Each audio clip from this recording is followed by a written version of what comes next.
بسم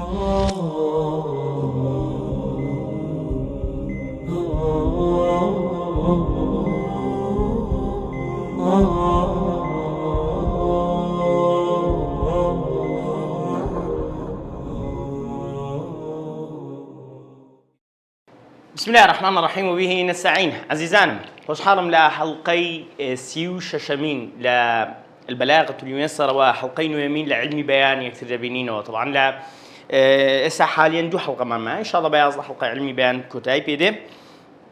علمي بابلين معاني زوري ويست حقيقة علمي بيان كم دوي وعلمي بديع لواني كم تريشي بوه باشا لو وكنا نصيحة قوي دس بيدك على علمي بيان ودس بيدك علمي لبروي قد متخصص نبدأ بتشي زور يعني زور لنا حين زاني لبروي براسين لك ما عندي لك علمي معاني بابين بزانين الاستعارة التمثيلية. طبعا أما هاتي نسر الاستعارة التمثيلية لبروي استعارة كان دي كمان خين بابلين ليردات مان هبو بزاني بيشتر هاتي نسر استعارة باشا جيشتي نسر استعارة الحمد لله تبعي وانا ما نهم جورا كان ما خين لله الحمد اخر زور لا زورا بابلين الرئيسية كان لاستعارة تمثيلي ما هي تمثيلي اهم اما وشيء تمثيلي لكن ما غريب نية ونية يعني زرم تمثيلي تسديت بيشتغل صح احمد اشتق بشويني تمثيل ادي تمثيل سيا تمثيل وشي فيلمي يعني بالضبط ياك شانو لك جوانا تواوا تمثيلي يعني تمثيل كردن باشا بي تمثيلي وضع شبكي باش دكوات بي تمثيلي وضع شبكي دكوات اشتغل رودا بيشتري تسي لكي تمثيلي لكي هو حالتكي بو حالتي دشبهني باشا دكوات اسهر لنا وكي بخوي دياره السبب ان الله سأل الاستعارة التمثيلية هي تركيب استعمل في غير ما وضع له دريكا او كتركيبك باشا تركيب يعني تيا تركيب ليقدراو جاء جملة ما بسمع عادة العربي ده تركيب دالين تركيب يعني جملة ونيم لو يدرين لفظة مركبة يعني لفظة كليك باش بيغناتي لدو بجا لسي باش بيغاتي لو تركيب اوير اما التركيب بقى غير زماني عربي ده ما بس ما بي جمله ليقدان وبابتها ما بس ما بي ليقدان يعني مثلا او تركيب ولا دو بشي هم او تركيب ولا سريز فنزك وانا الى اخره باشا ضل يكون المشبه به والمشبه هيئة متنزعة من متعددين ضل مشبه به هردو كان طبعا خو لم استعارة ده هردو كان باز ذكره نعم بالانسية هيئة متنزعة منتزعة لسه متعدد يعني تي شوازكي هيئة يعني تي يعني شكلك هيئة شوكي منتزعة يعني تي ورجيرة هو اللي نزعوها نزعة كون روح نزع ذكري ورجيرة منتزع يعني ورجيرة ولا تي من متعدد لا تنشتك دعوة متعدد يعني هاكو مثلا او لفظ زول لو بكارده در تعدد الزوجات يعني كابرا فرجني مثلا هاد تعدد يقليك زيادة او تعدد متعدد يعني اشتكى فربي كقول النبي عليه الصلاة والسلام لا يلدغ المؤمن في جحر مرتين او في جحر واحد مرتين او كو حديثة عليه الصلاة والسلام ده فرميه لا يلدغ يعني انت ناقصري بيوي نادري واللدغ او سبيدان بيودانا قستنا لدغ لبو مار عادة لبروي دجزي بيودانا كي بقسنا اما لسع مثلا بيودانا كبشتك بستنابي يعني مثلا وشي مثلا او مشنجينو زرقته وانا باشا ما بيدين زنقه زوره عندك بيدين زرقته عندك بيدين ولا مشنجيني قولته زنبوري بيدلين زنبورية مسألة زنبوري شمان هي العربي أو بيدين لسع باشا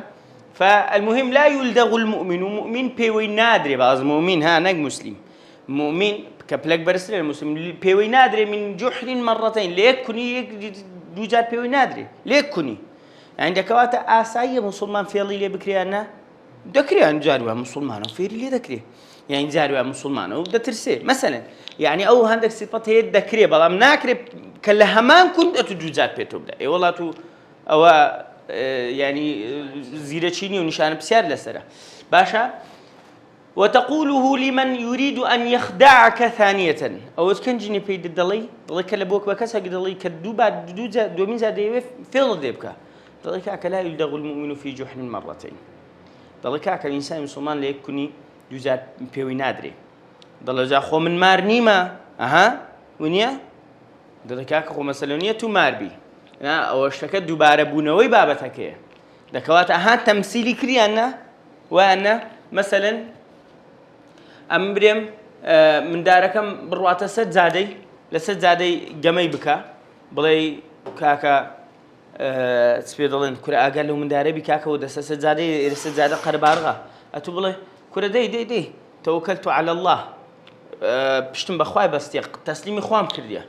فشو بيدريسي لو حد يسكمان هي لبو موقفي بي درسه أعقلها ثم توكل كره كاكا بي بس أو ذا توكل بكا كله لو كاكا تو من داري من حشتري حاشا جدريجة تيبي بس موزاب توكل لسخوات كره كاكا وما بس منونيا وحشتري بيها أو ما بس ما حديثك بيقوم صاصم كاتي كابرا هاتو نونيا ولاغا كي خوي نبست بو لكن مزقوتي هاتو كم بيغمبر قوتي ولاغا كي قوتي نبست توكل من لسخواي كديا تعقلها عقالي بكو بي بستوا ثم توكل وذا توكل لسخواي بكا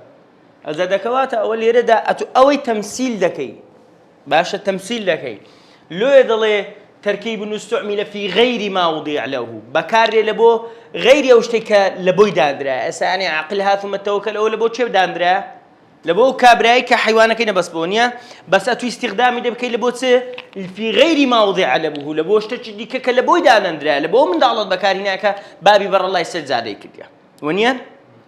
دكوات على ردها أو الظانم في غير ما وضع له ما بس تمام بيتي يكون المشبه والمشبه هيئة متنزعة من متعدد يعني أونيه يكشتم بيك شو عندي بدم كاكا أو دري الشير نا كاكا يعني كملا وينش تيدا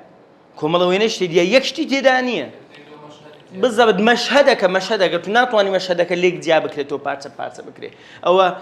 مثلا جود ريج جدا نبست تو صاحبك بزي هالشيء إلى آخره ونيا أتودي شبهني بمن دارك بابي بر الله سجادة كردي وشيت سجادة وهر باسي عندك يعني هي إيش متنازع من متعدد باشا ولا وكقول العربي قطعت جهيزة قول كل خطيب ودينا سر شرحك اللي بروا لشرحك لمن يأتي بالقول الفصل بعد اختلاف الآراء كابر أقصى يقلا كروي بيني لدواي جار جاء الرازياي ونحو وربون أنت ترقم على الماء أتو لسر ماء لسآيدة ابنسي لمن يحاول في أمر لا فائدة منه هركسك بيوي إيش بكا كهيت فائدة دانية وهكذا كل مثل من هذا النوع نثري أو شعري هذا نمونة لون زوري دابك نثري بي نثر يعني بخشام بي بالله نسيني أسايبي وشعري بي الإيضاح ندلس الاستعارة التمثيلية هي أقوى أنواع الاستعارات كاكد أجاوت ما هي أقوى أنواع الاستعارات؟ دري الاستعارة التمثيلية لأنها أزيد زوت نوناي خمة باسم تفضيلي زاد يزيد أزيد يعني زورترين أزيد زيادة في التوكيد لتوكيد كدنده ولا بد فيها من قرينة تمنع إرادة المعنى الأصلي وذكر بإلا ولا بد في وستك تتدابي قرينة تتدابي كمعنى أصلي كد منع مكا كما بس بيئة ونيا طبعا أمل مجازي ده سواء مجازتي لغوي باشا يان مجازك مجازك قائم على التشبيه بوجه استعارة مجازي مرسل بها هر دبي قرينيتي دابي أنه قرينيتي دابي بس أمل لك كناي داهيت ما قرينيتي داني باشا دري أولا لا فليس في حديث دري لا حديث كيك لا يلدغ المؤمن في الجحر مرتين لدغ ولا حية نا بيوداني تدا نش ماري تدا ولا جحر نكون ماري تدا ولكنه تشبيه كاتي قوتمان لبو كسا كدتو في اللبكا نماري ليو نكوني ليو نبيودان هي بلام لي شبهان دني أو حالتي بو حالتي شبه فيه حال تشبيه حال شكرا من لا يأخذ حذره من عدوه الذي غدر به كحذر خوي ورناقري لا عدوك لو ججمنيك غدر به يعني غدري ليك بحال من لدغته حية تشبيه ده كيف بتشي بحالي كسك لدغته حية ما رجزي لبدا حية يحذر منها بعد ذلك يحذر منها بعد ذلك لدواء أو كابرا ليه حذر ذبي تبتي صحراء لكنا مارك بيتو ده يقابل بتخوا بعقلين يبتي لي سيون ده دوباره دابني شو ونيا وكذلك المثال الثاني واصله أو المثال كدوما كقولت من شرحنا كم مثال دوم كأصله أن قوما اجتمعوا للإصلاح بين فريقين أمنا اللي درس شيخ نيوم درسي لا حول ولا قوة باشا عيبين نسينا كدرسي قينا أما مشكلة نينا كاكا قومك كوبونو لبو إصلاح كردن صلح كردن لبيني دو فريق باشا ديارة في قتيل يعني في قتيل بين فريقين في قتيل يعني كجراوة كبوة لبينا وفي يعني من أجلك اللي فيها كلبو من أجل القتيل ديارة كجراوة كيه لبينا أو ديانوي صلحنا فجاءت جارية طبعا أوان ذكرت أو قومة مناقشان ذكر أو ديجو كاكا بتسين سبرين أو ديجو كاكا تودسدري أو ديجو من دروم أو هادرم إصلاح لبني ودو يمكن كاكا باكسي كنا كجري ونازانم تيو أو قوم كوبو تولبو الصلح كدن كو صلح كيبكا أو هم خطيبة راوس أو دانيشتو ريش في بين لما زيسكيش صلح كيبكن لناكا وكاكا جارية كات خدمة كاركات فجاء جارية اسمها جهيزة ناي جهيزة بوا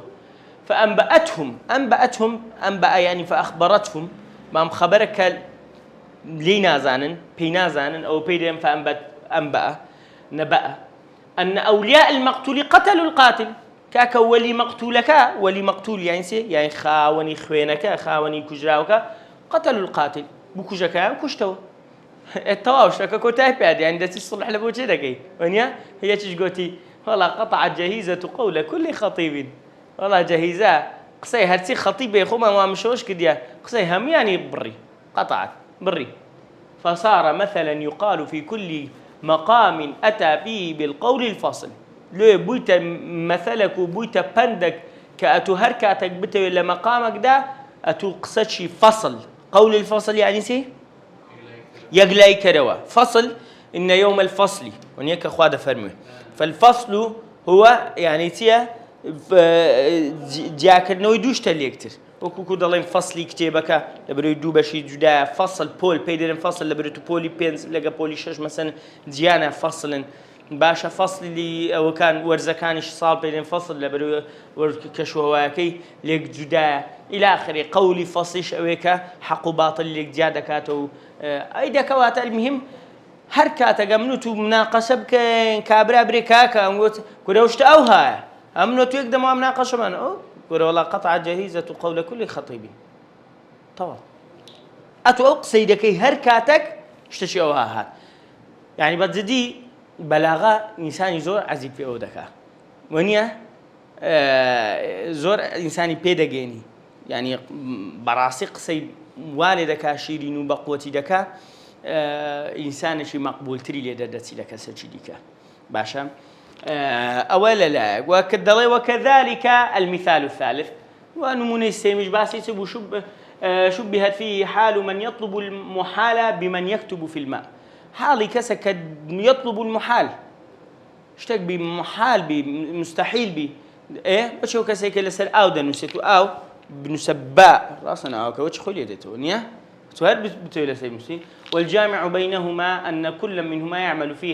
فيما لا ينفع كسك اشتك بك برمكاك أنت تكتب على الماء أو أنت تفضلين ترقم على الماء ونيا أو هذا كاكا تقول سأعد المسي باشا استعير التركيب المذكور في تلك الجملة وهي المشبه به للمشبه على طريق الاستعارة التمثيلية ضل استعير التركيب كتسكرا استعارة كرا ورجلا كلا جملة كيداها بوا وهي المشبه به كمشبه بيكيه أو كلا سأود نسي مشبه بيكيه أو حالته حالنا كزنا نبي تمثيلية حالته باشا مشبه به لو مشبه كشيء أو كسيك إيش مستحيل لك وكو شيء وكو كسكك لسأعود نسي دەکەواتە منەوەم ڕەش کردیتەوە کە دەیەوێ ئیشە مستەحیلەکەی بکە بەس ئەوەم دیارخستێکە دەچی لەسەر ئاوێ دەنووسی باشە أو ليه مشبه به مشبه به للمشبه على طريق الاستعارة التمثيلية بسريك استعارة تمثيلية والقرينة فيه حالية قرينة كش قلت مان لفظي مان هي عقلي مان هي حالي مان هي قرينة كش ما حالية كابرا لو حالتي دا درم ما هو صاحمت أتو مثلا بتوي شيء مستحيل كاكا توالس آية نفسي دزاني خو كابرا نتوالى سآية بنوسي يعني بوي تدقى كابرا خريشي ششكي لسآية نانوسم بو حالي تدقى قرينك حالتك كابرا تدقى كوما بستم بي أو نيكتوا بالضبط لسآية دنوسي أو قرينة حالية باشا قرينة عقلي قرينة لغويش مان تعرادك خينت ونحو قولهم أنت تضرب في حديد بارد تضرب في حديد بارد كاكا لا أسني ساردة دي برا وش مان هي ملك كرديش ومان هي ونيا هدريها بيدي وأنت تنفخ في الرمادي يعني وتتفول تدكي فول خولا ميشك خولا ميش تو أو كرة كبيلين تبيدين أو بشكو أو ويت تبيدين غلوس باشا غلوس بعربي ده تسجل بعد كلنا ده غلوس أتو أجر قوتي تدانا ما بي أتو باوشنكي كلي دكي ناقشته أجر قوتي تدانا ما بي بوت الرماد بوت خولا ميش يتو خولا ميش عرفوا ليك أجر خوش نبي هر نوتيشي بداكا زليا كي بداكا خوش نبي ليه دلته دري ولو حيا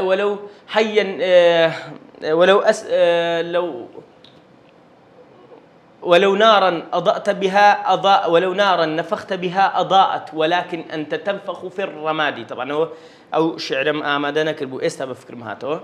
ولو نار أضأت نفخت فيها أضاءت ذلك أجرك با نفخت فيها أضاءت كاكا دقشا بس أنت ولكن أنت تنفخ في الرماد كاكا بس تفولا الخول ماشي لك هو شعرك كتسم بيتك بس لك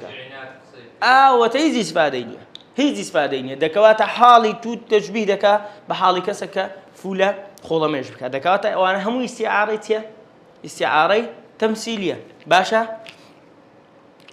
وأزل بيتك يديش كيسا بويتا نمونا ولكن لا حياة لمن تنادي ونيا كذلك قرأت بانجي ولو لقد ناديت لو أسمعت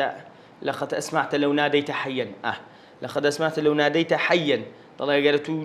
جوابيستي كسا كدكرت كابرا جيلتو دبو أقرأت بانجي زندية كدبو كربا ولكن أنت ماتي ولكن لا حياة لمن تنادي بلام جان ببرو كسدانية كتو بانجي لك دتو هر بانجي مرتبك نونيا دكوات أوق سكردنا لبو كسك هي استاخت وهي سيسي تيدانا معي أمل تيدانا بعد ليه دلينتي ولو نار نفخت بها أضاءت ولكن أنت تنفخ في الرماد باشا لقد أسمعت لو ناديت حيا ولكن لا حياة لمن تنادي والله تعالى أعلى وأعلم دين السر آخر شت مجازي عقلي لو حلقية ماندا مجازي عقلي هامش شو جسر ولا بابين سر هامش كيف زين هامش كده الله يتسي ده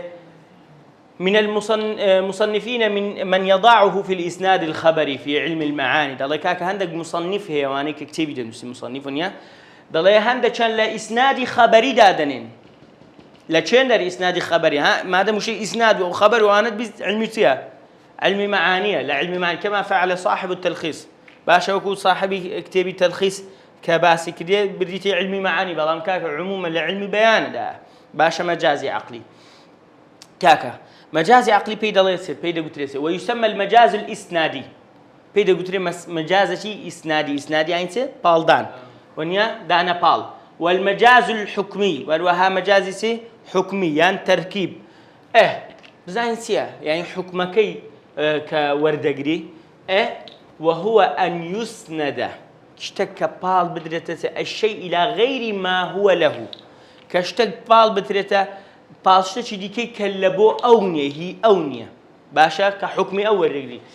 نحو بنى الأمير المدينة وكو كاكا درب أميرك مدينكي دروس كرت نهاره صائم روجكي بالروجوة والروجكي بالروجوة كابرا روج بالروج دبي يعني بخوي بالروج دبي باشا نهر جار درج روبار ما بس من بي أو شويني كأوي بيدا دروا أقدر با روبار أو زي قول أو كي بيدا دروا در روبار كدروا إكار روبار كدروا أنا أو كدروا منيا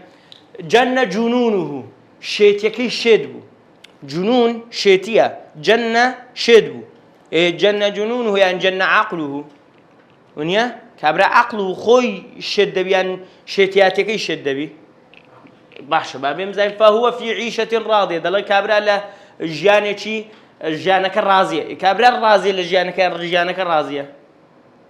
بزاين اشتك قلب بيتو اشتك قلب بيتو يعني سيل المفعم دل السيل يعني سه ها سب مثلا كباران شي زور بخورده او هايك بخوي بسر بزاده كان دا دروا او بيدن سيل يعني لا فاوك او شي زور بيدا دروا سيل مفعم در سيل شي مفعمه باش السيل بخوي اوا مفعمه بركران بردكا نك بركرابي باشا خو كذا هذا صند اوي لسر سيلي راناغري سيل كده تهرش كنا انا بردكاتونيا مثلا ودكوات اشتكاها معكس كرايتو بزين سي ايضاح دريسي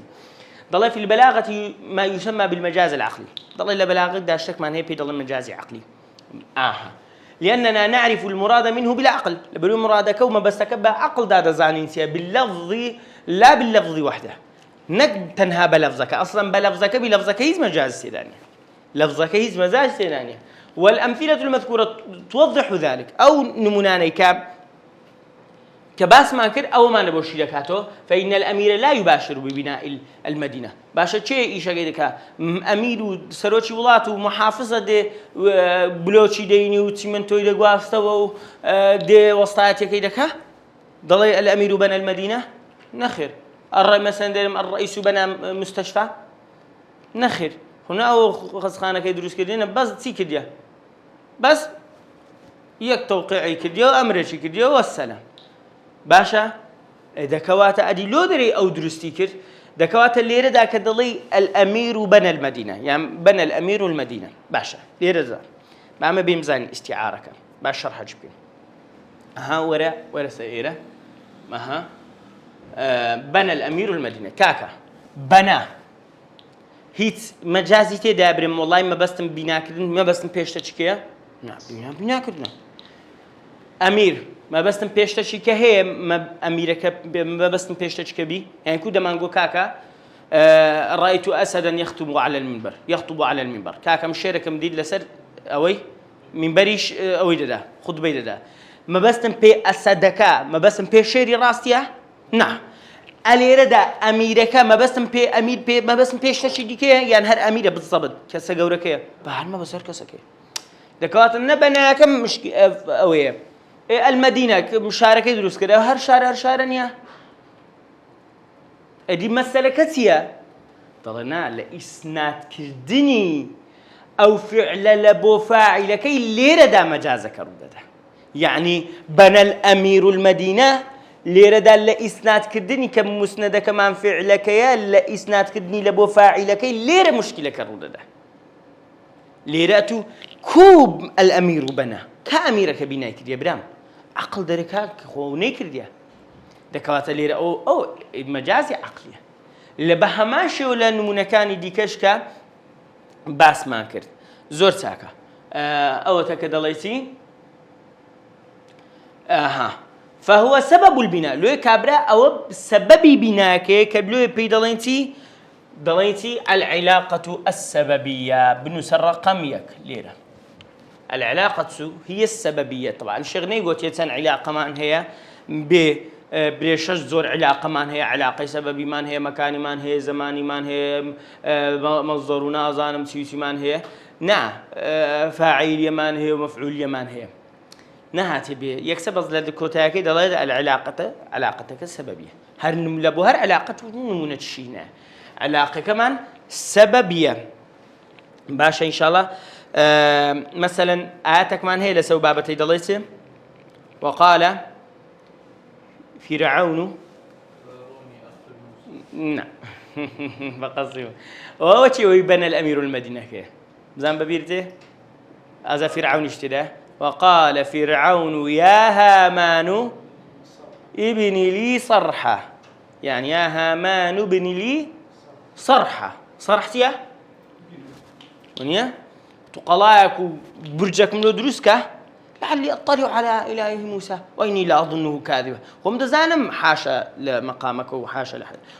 بس سيئو هم دزانم دروي دكا بس قيناك تو برجك من دروسك باب بقى مخوايا كيوي باشا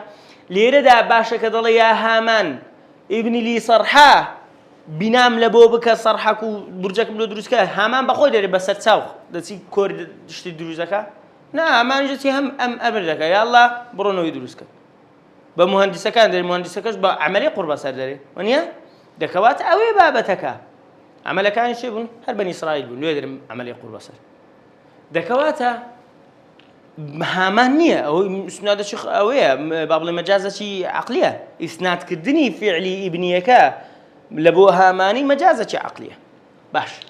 دكات علاقة شيء سببية هامان سبب اللي يدرس كدني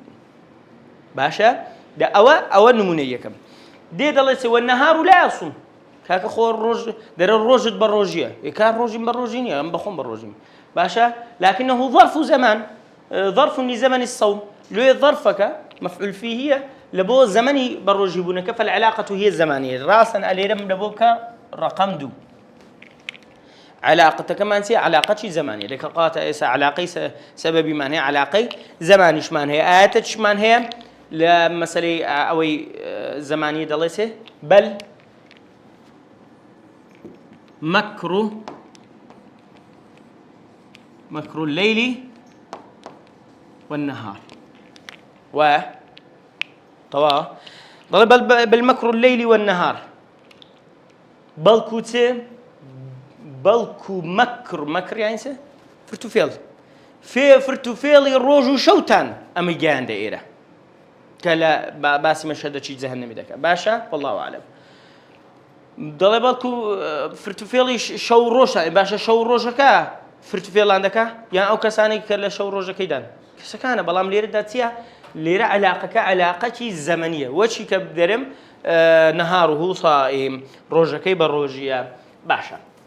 وهروها أو كيدي ضلته والنهر هو مكان للماء طبعا النهر أقدار بادرين روبار ما بس بي آوكن يشويني آوكي كلي دروا لو ضلتي زي آوكي والماء هو الذي يجري إخو آوكي دروا زي كذا يقول نهر فالعلاقة هي لا ولكن هذا من باب المجاز الذي علاقته مكانية رقم 7 علاقة مكانية باشا علاقة مكانية للقرآن إذا تسمان هي عينا نمونك لو نزيك وشي هامانك يلا باسي باشتي باسي أنهارشة باسي جرياني أنهارشة يلا ديكاك لويزيات ستانلكم تجي من تحتها الأنهار أنهار كان لبنيان داد ربار كان يخور ربار كان روا وكذا رونيا وجعلنا الماء تجري من تحتهم خاذ فرمه باش وما لك ديك الربارك لبنيان دا بروا ونيا يزور عجيب الربار كل الروا وكينا يدروا باش أو مجاز شيء عقلية زور ساك علاقة كشيء مكانية وكذلك الجنون لا يجن كاك الجنون شيتي شد نابي كسكي شد دبي وإنما يجن صاحبه خاوني شيتي شد دبي ولكننا أسند الفعل إلى المصدر من باب المجاز أتؤلي رسا فعلك دايت بالسي دايت بال فاعلي حقيقيا دايت بال مصدرك كفاعلك إنيا جنون جن جنونه جنون مصدره جن يعني شد جن يعني شد يجن جنون مصدر كي تاوغا كي شيت بون شيتكي او شد بو شد بونكي شد بونكي شد بون كو شد لكواتا امن فعل كم دايت بال مصدركي لو درت علاقه كتيا مصدريه علاقه مصدريه رقم سنده سار تا استسار علاقه ما خنجه باشا يلا نمنا قران من بوبي نو ليردا ضليت ها يلا فإذا نفخ في الصور نفخة واحدة فإذا نفخ باشا والنقطة من لبين دانا لو يطاف كرني فإذا فإذا أجر نفخ نفخ بكري نفخ اللي بدري فو بكري بتصير كيف وكيدك إسرافيل عليه السلام أو فو كددا وني لبوقة كيدا باشا بلام نم دايتا فكرنا كم ندايتا بال إسرافيل نما نفرموا فإذا نفخ إسرافيل في ونيا لا دلت فإذا نفخ في الصور نفخة فالنفخة هي مصدر يعني مصدر نفخة مصدر نفخ ينفخ نفخة وقرأ يقرأ قراءة مصدر تساوي كيتي تساوي جنونية كيتي ذكرت ما دام فعلكم دا بال تساوي كيلي لدى علاقة كمان بيتيا علاقة شيء تي السببية مكانية زمانية يان مصدرية بيدل بابين سر علاقة بين زمان مثل ذلك قولك سيل مفعم وأروها سيل مفعم سيل وش قلت بان رباء أوكي كده فالسيل لا يفعم يعني مفعم يعني بر لو درس فلان مفعم بالنشاط يعني أنت مفعم بالنشاط يعني بر كاكا بر لنشاط ولا تسالات ولا تزوله وأنا لي درجة باشا إذا مفعم يعني زاني من يعني بر سيلك مفعم طبعا أجد مفعم اسم مفعولة مفعم تيا اسم مفعول أو أنا اسم فاعل واسم مفعول يعني خنديا اسم فاعل واسم مفعول وقلت شك من أبوه إنه اسم فاعل وش قاتل ومقتول قاتل اسم فاعل مقتول اسم مفعولة قاتل أو كسيدة كجي مقتول أو كسيدة كجا باشا لاعب أو كسيك لاعبي دكا جمي دكا ملعوب أو كسيك جمي بيدكري أو شتيك جمي بيدكري باشا مثلا نمونة شديكا أو بيك فتح وكسر أو غير الثلاثي مستفهم ومستفهم ونيا مستخرج ومستخرج مستعمل ومستعمل مستعمل بيش كتاي فتحية مستعمل أو شتيا كاستعمال كده بكارياته مستعمل أو كسر بكار ديني دكاته مفعم وشي مستعمل أو شتيا كبر كده اسم مفعولة وشي مقتولة كي فالسيل لا يفعم كاكا ده السيل برناكري ضلي وين أي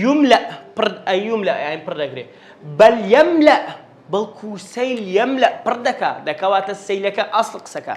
السيل مفعم يا مفعم أصلق سكا ده مفعم سيل بله سيلك الربارك كدروات هرت أجر قرطاية كبي سيلك تيلي دكا أو آوه بريك لويتو مثلا كاتي بارانا ويدا دواد بساري رشرب لطاسة اللي نازن لبري آوي لنا ونيا نازن يقوله دكوات أو با أو كبريك ديتو نك أو كبر بكريتو دكوات بلام دليسي وشي ما شاء الله بركلا كأنما لوب عشان أنا لوب كاردي نوع اللي كي لبوب مبالغة كأنما نيا هركسونيا آوي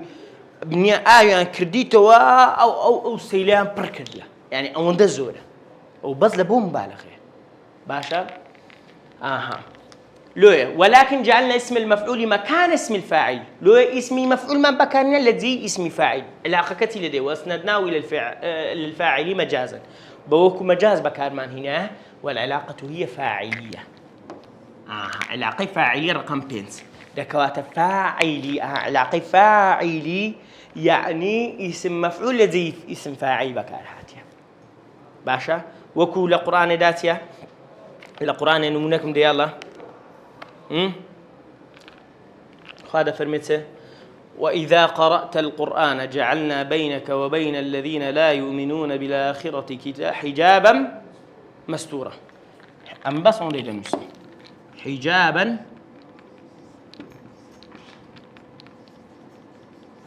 مستورا مستور وشي مقتول وايا بيقدرتي أنا طواوا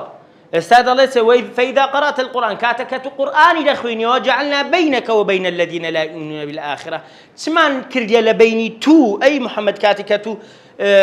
كقرآن دخويني ولقى كسك باري بقيام الدنيا حجابا مستورا حجابك ما لبين داناي حجابك مستور باشە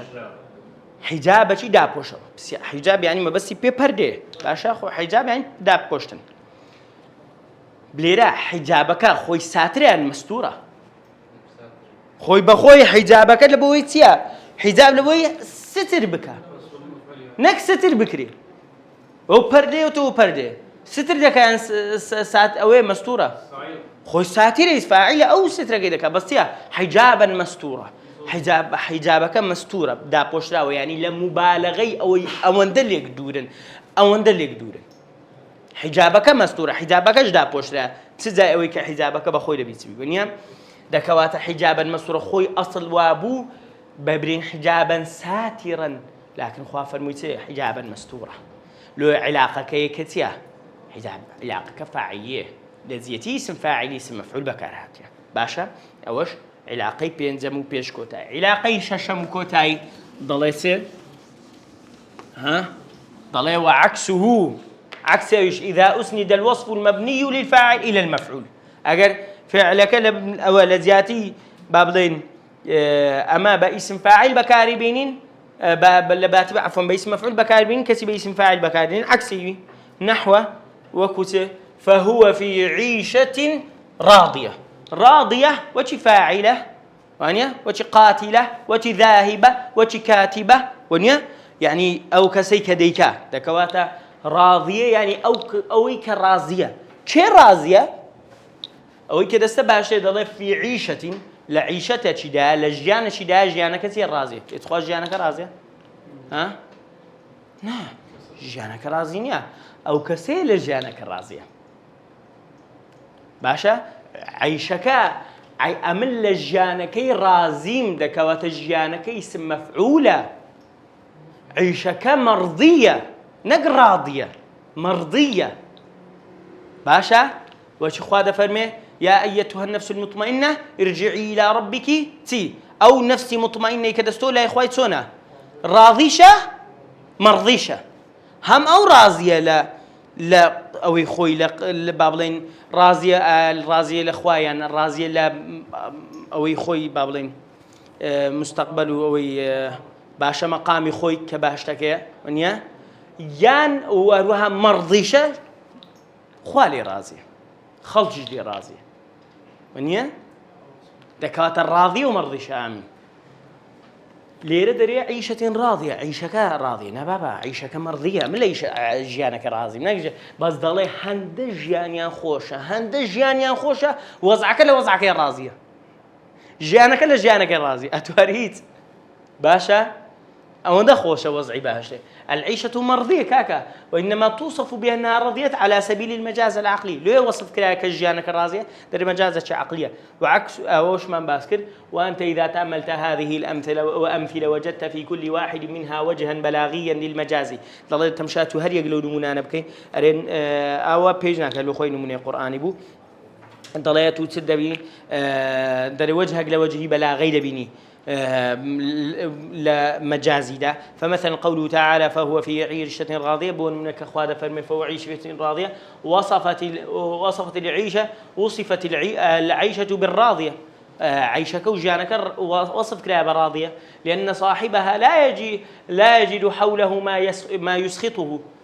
لبروي كابراي كلو جاني دا هيز لدور بري نابيني كيسخطه يعني سخط بك وطوري بك أو قلص بك كأنما حوله كل شيء من كل شيء قد امتلأ رضا كأنما أويل جوار دوري دا لبهش ده هم الرازية دارو بد رازية هرتي حيوانات لبهشت الرازية هرتي نظامتي لبند الرازية كاك جيانك هر خوي الرازية فهو راضي لو كابراج رازية وما حوله راضي أويل دوري بريش راضية لو أهم زانا بيك كلمة قلبي كله اسم مفعول يبو اسم فاعلي وزعك الزوزور دقوري باشا فالمجاز العقلي يزيد اللغة سعة بلو تيز دكا فلاواني لبو زماني زياد دكا ويمد لها من البيان مدا سيدة داته مد اشتكاني دريج لو دريج كيوكو بتاق منها أتو لبوم دريج دكا مجراد ششما كاكا بياني لبو مد دكا ودريج دكا ولولاه لجفت بعض ينابيع اللغة العربية أجر أو نبوة زور ينابيع جمع نبعة يعني نبع يعني سيا هەڵقوڵاو يعني كاني زور كاني زماني عربي هبو وشك دبون ولا كان في نزعنا من بحار اللغة ونزعنا من بحار اللغة ضعفا أو بدليسه ولا كان في نزعنا من نزع يعني كهالشيشانة من بحار اللغة ضعف تمان ضعيف نزع من بحار اللغة ده ضعيف دبو يعني اسمه بحار اللغة وبحر زمان سيلي دهات وشك دبو اوكي كم دبو تمان شو ما تدانا لما اوكي دكات مجاز اهد لبو دكا اخر شتمان او الشعريه كهر العلاقي بابلين مفعوليه علاقي ششمان سبو آخر علاقة إيرا باشا أو ها بنسن علاقة ششم وعكسه بنسا العلاقة المفعولية باشا أو علاقة ششمة أو كيدي علاقة فعلية ومفعولية لبي بس واضحين النسرة العلاقة مفعولية شعر شينو كتاب هديني كحطيئة دلين زور بجمي كتسر عالمي يعني دري حتى أجر روجا كسي نديت بقى قصي بيبقوت بقى بالشعر درجة شيء روش وهر كسي نديت وراسا قصي بخوي قوت يعني دبا إلا كسا قبابي شباته دلي تاو كروجا تشوبو با سروشي قداش عشرة تكاني قرتبو ديال بارشي درابو قوتي دع المكارم لا ترحل بغيتها اقعد فإنك أنت الطاعم الكاسي قوتي دع المكارم وازل مكارم لا الرجل قوري ولا أنا بينا لا ترحل لبغيتها مرة بدو دا مرة باشا وازل قوري والرجل وأنا بينا البدو دا مرة اقعد دابني شاف أنت الطاعم الكاسي أتو طاعمي نام بيدري وكاسي يعني لكسوة ولك أو هات يعني أتو دابوشري يعني أو كسي كزلك ببري خلق دادكي باشا تو دو معناها كان دك تزارب دكا ها كو تو دري راوس دانيش بدو مكارم دا مرو بدو يقوري وشاكي وبرزي دا مرو دانيش أتو طاعم كاسي وتوجوتهم ومطعم دكا ينزونم بيدا دا ونيا دلي كابراي كسي بيقوت رابو بريكن إمام عمر تمام حطيئة أو بوا تابعي بوا برديكن مع ما قلت يا قسم بيده ما عمر زور حزين الشعر تمشاكر طواو تنجيشت زور لا هم صحابة كان زيادة لا هم هو كان تقريبا زيادة زور حزين الشعر متعلق بما عمر طلع شوي تدا ندير قلت له أنا بريكاك أتو دانشة هبيوزناك أتو بدانش نو تو بخود أو هاي قلت بتشو بحساني كور ثابت يقول حساني كور ثابت شو شاعر في غنبر بو ونيا مخضرم بو لحل جاهلي جابوا له إسلامش قلت أروت بيته مشكلتي ده قلت تفنيشي كذي وش كل ذاري قلتني تفنيشي كذي دريوت بداني شو وش جنان باش لماري أتو ناند لو بكر دريو تزلش لبو بكر دريو اسم فاعل كما بس باسم مفعول بوش الراضي كفي بس في مرضيه انت الطاعم يعني مطعميه ان الطاعميه مطعومي باشا طاعميه مطعوميه نانت بيدري كاسينيه مكسويه اتو كسچ زي تو جنان دانش حق بس بابتانه ونبي قلت كشتيتي وش كداري وتاني شو براسا قلت كاور حطي كردسزني دا باريتو شعر شيء لبو دريتو عمر تسلا وكد او هم بس كم هي دريب اتو وكانت قرتيو ببنان او مايتنوا هذا بالشعر يستعطف ويعطفي دزولين امام عمريش لبو عندك شتان زاد باب زور ها عاطفي بوا يعني وايا كسوشي سكدين عمر كسوشي راقوتون دو ديت بيسا بل زاري واهي وانرم دبوا كس ندديت كو هانرم تو دري عطفي بيز ولا قوتي ورا دري تزارش كحق بس كسو نبي ضلي كومر بارس إذا ذاته بس لو يبارة لكاس كورنا قدي بتيجي زنقات صار خالصي ديكا قوتي برو لخد كساخ بتي بيبكا نسي حق لسر عرضي عالمي النبي أزاد دري حطي أدري عاقر بلوكاتيو طاد السلام عليكم أما جسنا ما عليكم وصلى الله على سيدنا محمد وعلى آله وصحبه وسلم أجمعين